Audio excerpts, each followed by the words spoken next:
எதிர்வரும் எல்னினோ காலநிலை மாற்றம் காரணமாக இலங்கையில் கடுமையான வறட்சி ஏற்படும் பட்சத்தில் குடிநீர் தேவையை பூர்த்தி செய்வதற்காக கடல் நீரை சுத்திகரித்து பயன்படுத்துவது குறித்து பரிசீலிக்க வேண்டிய நிலை ஏற்படலாம் என அனர்த்த முகாமைத்துவ நிலையம் எச்சரித்துள்ளது.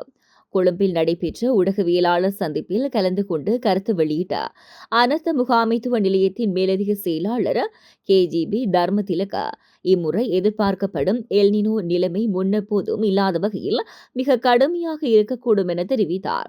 இதன் தாக்கம் காரணமாக நாடு முழுவதிலும் உள்ள பிரதான நீர்நிலைகள் வற்றி போகும் அபாயம் உள்ளதாகவும் அவர் சுட்டிக்காட்டினார்.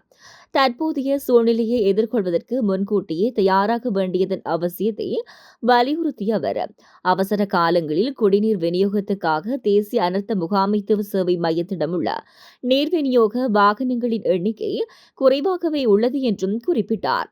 அத்துடன் நாங்கள் இதற்கு முன்னர் இப்படியொரு எல்னினோ நிலைமையை கேள்விப்பட்டதில்லை. இதற்காக நாம் பெருமளவில் தயாராக வேண்டியிருக்கும்.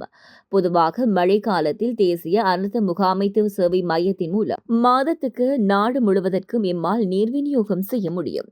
ஆனால் இந்த எல்னினோ நிலைமை ஏற்பட்டால் பெருமளவில் நீரை விநியோகிப்பதற்கு தற்போதுள்ள நீர் விநியோக வாகனங்கள் போதுமானதாக இருக்காது.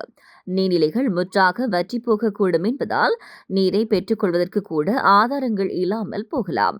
அத்தகைய சூழ்நிலையில் கடல் நீரை சுத்திகரித்து விநியோகிப்பது குறித்தும் நாம் பரிசீலிக்க வேண்டியிருக்கும் என தெரிவித்தார்.